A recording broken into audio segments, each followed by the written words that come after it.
Bir hoji odamiz aytib beruvdilar. Umrlarini nihoyalab qolgandi. Umrlari oxirlab qolgan vaqtda o'zimga qabr qavlatib qo'ydim.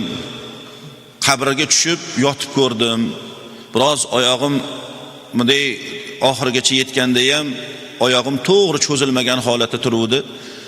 Shu go'rkovga ham aytdim, biroz yana oling pastroqdan deb aytdim. Keyin to'g'ri yotib bo'lib, o'sha yerda shunday ustini yoptirib qo'ydim. O'limga tayyorman deyaptilar. Faqat bitta savolim bor. Bolam dedilar. Labbay dedi, eshitaman desam, men bir vaqtlar gunoh ish qilganman, shu gunohni o'ylasam yuragim siqilib ketadi, o'zimni kechira olmayman. Nima bo'lgan? U vaqtda urush yillari edi deydilar. Ocharchilik, qiyinchilik, bir-biridan nonga zoriqqan, shunday holatda yashardik deyaptilar. Ammo o'sha vaqtda ham yashagan odam yashagan, qozonlarni osib osh qilganlar ham bo'lishardi. Men aytayotgan voqea bir suhbada bo'layotdi. Xuddi choyxona qilib, shu urushga ketmaganlar o'tirib osh yeyishayotgandi. Yomg'ir yog'ib turibdi.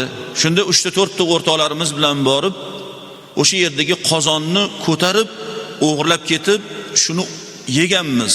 4 ta xonadon bo'lishib olib, maza qilib ovqatlanganmiz. Shu birovni haqqi edi deyilsa, shundan qo'rqib ketaman deyaptilar. Qo'rquvga tushaman. Agar Alloh mashi gunohimni kechiradigan bo'lsa, men o'limga tayyorman deyaptilar-da. Tayyorman. Hozir jon oladigan maloika keladigan bo'lsa, hozir tayyorman. Bu qiyin birodarlar.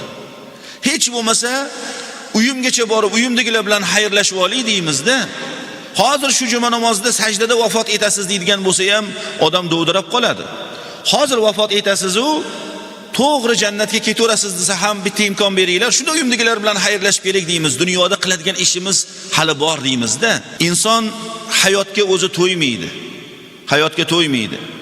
Ko'proq, uzoqroq yashasam deydi. Bu Odam alayhissalomdan tortib hamma bugun kundagi zurriyotlarigacha shunday.